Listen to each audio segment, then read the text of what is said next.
네, 오늘의 말씀은 고린도전서 10장 23절에서 11장 1절의 말씀입니다.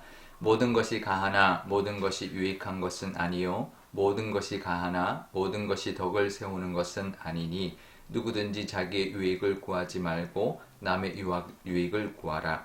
무릇 시장에서 파는 것은 양심을 위하여 묻지 말고 먹으라.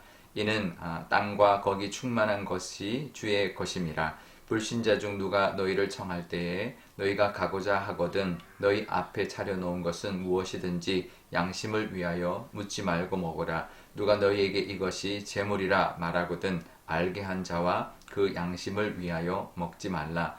내가 말한 양심은 너희 것이 아니요 남의 것이니 어찌하여 내 자유가 남의 양심으로 말미암아 판단을 받으리요. 만일 내가 감사함으로 참여하면 어찌하여 내가 감사하는 것에 대하여 비방을 받으리요. 그런즉 너희가 먹든지 마시든지 무엇을 하든지 다 하나님의 영광을 위하여 하라. 유대인에게나 헬라인에게나 하나님의 교회나 거치는 자가 되지 말고 나와 같이 모든 일에 모든 사람을 기쁘게 하여 자신의 유익을 구하지 아니하고 많은 사람의 유익을 구하여 그들로 구원을 받게 하라. 내가 그리스도를 본받는 자가 된 것 같이 너희는 나를 본받는 자가 되라. 아멘. 네, 잠깐 기도하겠습니다. 아버지 하나님, 또 한 주를 시작하면서 하나님의 말씀 앞에 서 있습니다. 하나님, 이 말씀으로 우리에게 하시는 하나님의 음성이 있을 줄 압니다. 그 음성을 들을 수 있는 귀와 깨달을 수 있는 우리의 마음과 우리의 마음밭 되게 하여 주옵소서. 감사드리며 예수님의 이름으로 기도드리옵나이다. 아멘. 네, 아인슈타인 아시죠? 천재 물리학자인데요. 유태인이었지만 기독교의 이제 사람이었습니다. 기독교 집안에서 태어났는데요. 아인슈타인이 이런 말을 했습니다. 지금이야말로 성공을 위하여 열심을 내는 것이 아니라 봉사를 향한 열심을 내야 되는 때다. 그렇게 바뀌어야 한다. 이렇게 말을 했는데요. 그렇다고 이 과학자, 천재 과학자가 그러면 내가 봉사해야 되니까 이제 과학자가 아니라 이제 봉사를 떠나야지. 뭐 이렇게 한 것이 아니다라는 거죠. 자신의 일을, 과학자의 일을 놓고 봉사자의 길로만 옮긴 것이 아니라 마음의 자세를 의미하는 것이었습니다. 내가 과학을 하든 사업을 하든 공부를 하든 나를 위해서, 나의 성공을 위해서 살아가는 열심이 아니라 봉사를 향해 남을 위해서 열심을 내야 한다라는 그런 의미였던 것이죠. 우리도 그렇습니다. 하나님의 나라를 위하여 우리가 하나님의 자녀로서 살아갈 때 나를 위해서 살아가는 것이 아니라 하나님의 나라를 위하여 또 남을 위하여 살아가야 합니다. 우리가 자녀들한테 이제 이런 말들을 잘 했죠. 옛날에는 공부해서 남주냐, 다 노적으라고 공부하라는 것이다, 이렇게 말을 하는데요. 오히려 그것이 아이들에게는 반발심을 불러일으킵니다. 오히려 남주기 위해서 더 잘돼서 세상을 이롭게 하기 위하여 하나님 나를 위해서 공부해라. 남주기 위해서 공부해라. 그러면 아이들이 뭔가 이렇게 사명감이 생기고 아이들이 철이 없는 것이 아닙니다. 우리 예전에 우리 초등학교 1학년 그 책에 대해서 우리가 나눴던 것처럼 아이들도 뭔가 생각이 있습니다. 그러니까 너 위해서, 너 잘되라고 한 것이다 라고 말하기보다는 너가 잘돼서 남을 위해서 살아라 이렇게 말하면 오히려 어떤 목적의식이 생긴다라는 것이죠. 제가 예전에 참 은혜 받았던 설교가 하나 있습니다. 제가 존경하는 목사님이 오병이어의 말씀으로 해주셨는데요. 예수님의 어떤 능력으로 이제 그 초점에 맞춰서 설교하는 경우도 많이 있지만, 그걸 가지고 어떤 설교를 하셨냐면, 오병이어 5,000명이 먹는 그런 이제 것이 되었는데 5,000명을 예수님이 먹이셨죠. 그래서 너희도 5,000명이 먹는 5,000명분을 혼자 먹고 살아가는 그런 부자가 되는 기보다는 5,000명을 먹이는 사람이 되라. 이제 이런 설교를 하셨는데 참 도전이 됐고 마음이 뜨거웠습니다. 그렇지, 내가 5,000명, 사람들은 5,000명이 먹을 만한 그런 비싼 음식을 먹고 살아가는 사람이 되라고 말하지만 5,000명을 먹이는 사람이 되라, 이렇게 설교하는 그 말씀에 참 은혜를 받았는데요. 우리도 마찬가지입니다. 그런 마음으로 살아야 할 텐데요.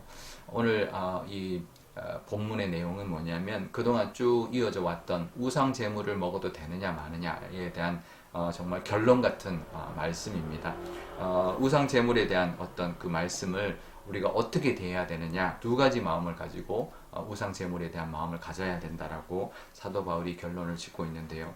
2절에 보면 그 첫 번째는 내 유익이 아니라 남의 유익을 위하여 먹어라라는 것입니다. 먹든 먹지 않든 내가 기준이 아니라 남이 기준이 되어야 된다라고 말을 합니다. 모든 것이 다 가하다. 하지만 모든 것이 다 유익하거나 다 덕을 세우는 것은 아니다. 그러니 내 자유보다는 남의 유익을 위해서 내가 먹든지 먹지 않든지 해야 한다라고 말하고 있습니다. 그래서 이제 실제적인 면에서는 이렇게 말을 하죠. 25절에 보면 시장에서 그 고기를 살 때 묻지 말아라는 거죠. 아무 상관없으니 그냥 묻지 않고 사면 나도 괜찮고 뭐 파는 사람도 괜찮고 또 누구 집에 가서 대접을 받을 때도 이게 우상 제물이냐 아니냐 묻지 말라는 거죠. 그냥 먹으라는 거죠. 그렇다면 그 사람에게도 괜찮고 나도 아무런 양심의 거리낌이 없다라는 거죠. 그리고 우리가 그 자유함이 있다라는 거죠. 이 고기가 어떤 고기든 상관없다라는 자유함을 누릴 수 있다라는 거죠.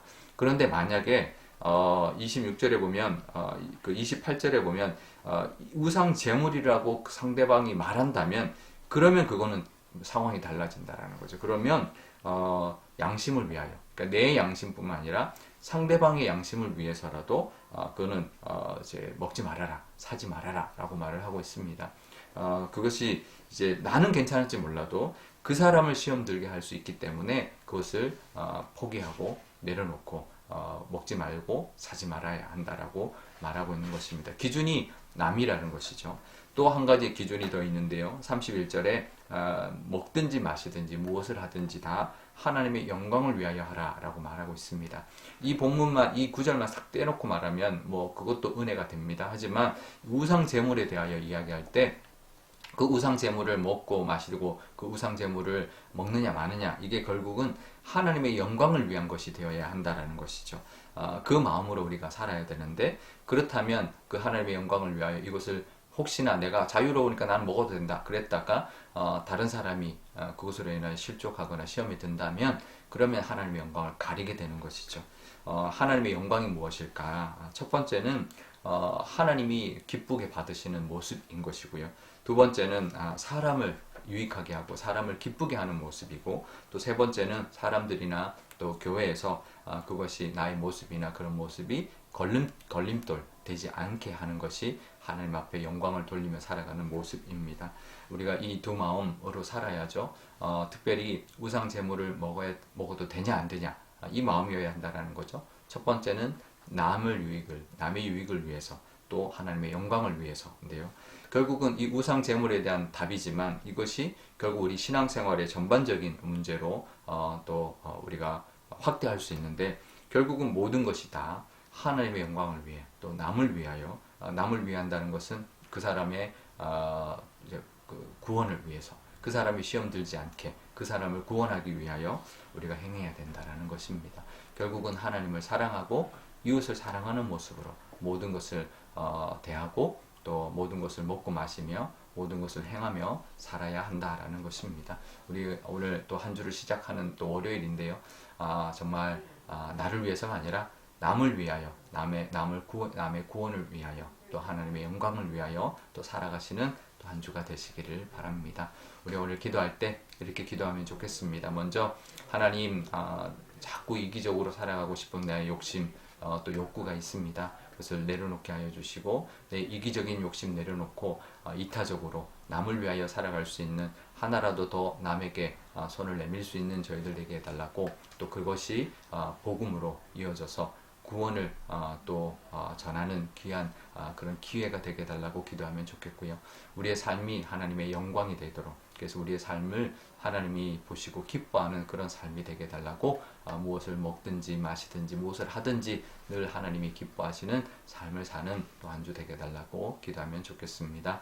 또 한 주 시작하는데요. 우리 교우들 하나님께서 늘 지켜주시고 눈동자처럼 보호해 주시는 또 한 주가 되게 해달라 기도하면 좋겠습니다. 제가 기도하겠습니다. 아버지 하나님 감사합니다. 또 한 주를 시작합니다. 5월에 또 마지막 주간 또 보내고 시작하는데 하나님 함께하여 주셔서 이 말씀으로 우리에게 주시는 그 하나님의 뜻을 깨닫게 하여 주옵소서. 우상 제물을 먹어도 되느냐 마느냐 그 문제가 단순한 지식이 아니라 지식의 문제가 아니라 또 내 양심의만의 문제가 아니라 남을 위하여 어떻게 내가 행동해야 하는가, 또 하나님의 영광을 위하여 어떻게 행동해야 되는가 라는 그 관점으로 사도 바울이 권면하고 있습니다.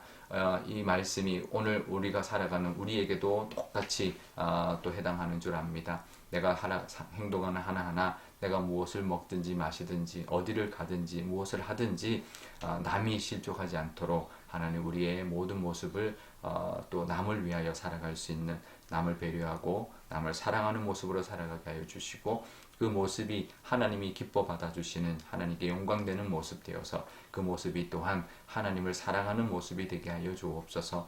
우리 교우들 또 한 주간을 보낼 때 하나님께서 지켜주시고 동행하여 주옵소서. 그래서 눈동자처럼 지켜주시는 하나님의 은혜로 말미암아 하나님의 늘 하나님의 복과 또 하나님의 능력을 경험하는 한 주가 되게 하여 주옵소서. 감사드리며 예수님의 이름으로 기도드리옵나이다. 아멘. 주기도문 하겠습니다. 하늘에 계신 우리 아버지, 아버지의 이름을 거룩하게 하시며 아버지의 나라가 오게 하시며 아버지의 뜻이 하늘에서와 같이 땅에서도 이루어지게 하소서. 오늘 우리에게 일용할 양식을 주시고 우리가 우리에게 잘못한 사람을 용서하여 준 것 같이 우리 죄를 용서하여 주시고 우리를 시험에 빠지지 않게 하시고 악에서 구하소서. 나라와 권능과 영광이 영원히 아버지의 것입니다. 아멘.